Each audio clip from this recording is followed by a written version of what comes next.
सबको जय मसीह। परमेश्वर आप सबको आशीष करे। प्रभु जी ने आज हमें बहुत प्यारा सा वचन दिया है। भजन संहिता 52 में लिखा है, परमेश्वर का न्याय तथा अनुग्रह।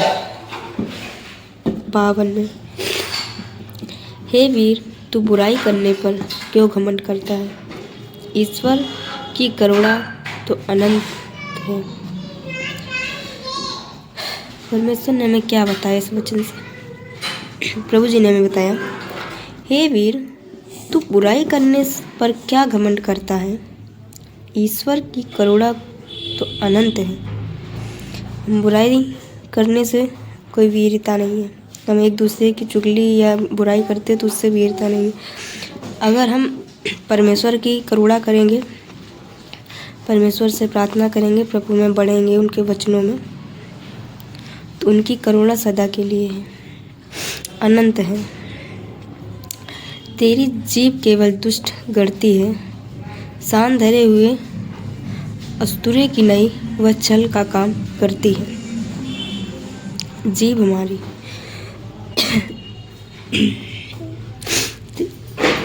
जीभ केवल दुष्टता गढ़ती है। जीभ अपनी जो होती है उस गलती बातें सोचती रहती है। इससे कुछ अच्छा भी होता है, इससे कुछ गलत भी होता है। इससे आप इतना भी प्यार लोगों से पा सकते, इस जीभ से आप मार भी खा सकते हो। इसलिए परमेश्वर ने इसको बताया, तो भलाई से बढ़कर बुराई में और धर्म की बात से बढ़कर झूठ से प्रीति रखता है। सही बात है। हम लोग क्या करते हैं? भलाई से बढ़ के बुराई में। अगर किसी का भलाई करोगे तो वो सही है, पर बुराई करने वाला था। हमें बुराई नहीं करना। हमारे परमेश्वर का वचन ये बताता है, हे छली जीभ, तू सब विनाश करने वाली बातों से प्रसन्न रहती है। सच बात। इस जीभ से हम लोग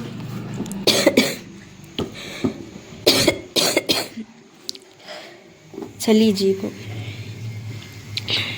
हे छली जीभ, तू सब विनाश करने वाली बातों से प्रसन्न रहती है।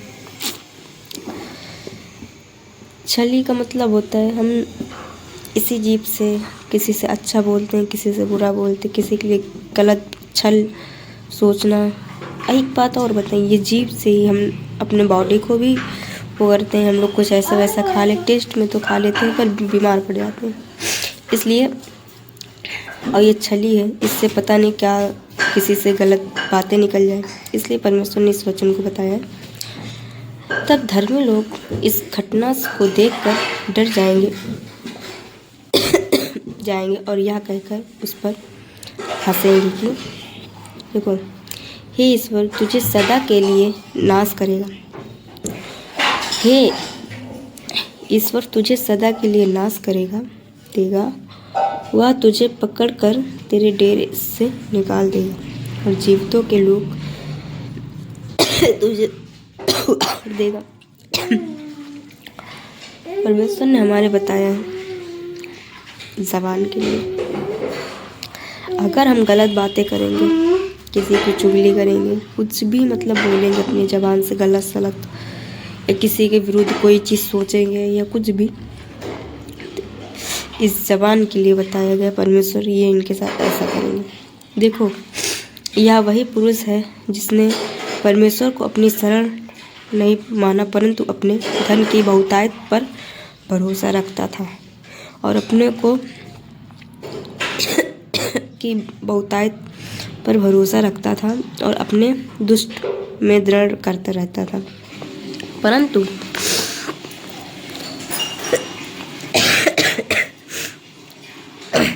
मैं तेरा धन्यवाद सर्वदा करता रहूँगा, क्योंकि तू ही ने यह काम किया है। मैं तेरे ही नाम की बात जोता रहूँगा, क्योंकि यह तेरे पवित्र भक्तों के सामने उत्तम है। आमीन। परमेश्वर ने हमें बहुत प्यारा सा वचन दिया। इस वचन को सुने और भी शेयर करें। मूल ने अपने मन में कहा है कि कोई परमेश्वर है ही नहीं। वे बिगड़ गए, उन्होंने कुटिलता के घिनौने काम किए हैं, कोई सुकर्मी नहीं है।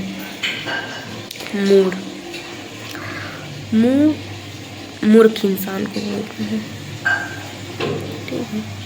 जो मूर्खता मतलब कि बहुत कुछ मतलब है, मूढ़ी काम करते हैं, तो कहते हैं नहीं कोई भगवान नहीं है, कोई परमेश्वर नहीं है।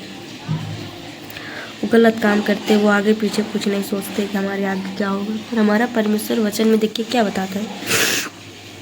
मूल ने अपने मन में कहा है कि कोई परमेश्वर ही नहीं है। देखिए इतनी बड़ी बात उन्होंने, वे बिगड़ गए हैं, उन्होंने कुटिलता की घिनौनी काम किए हैं, कोई सुकर्मी नहीं है। ये परमेश्वर का वचन है। मूल लोगों, इस वचन को सुनना जरूर। परमेश्वर ने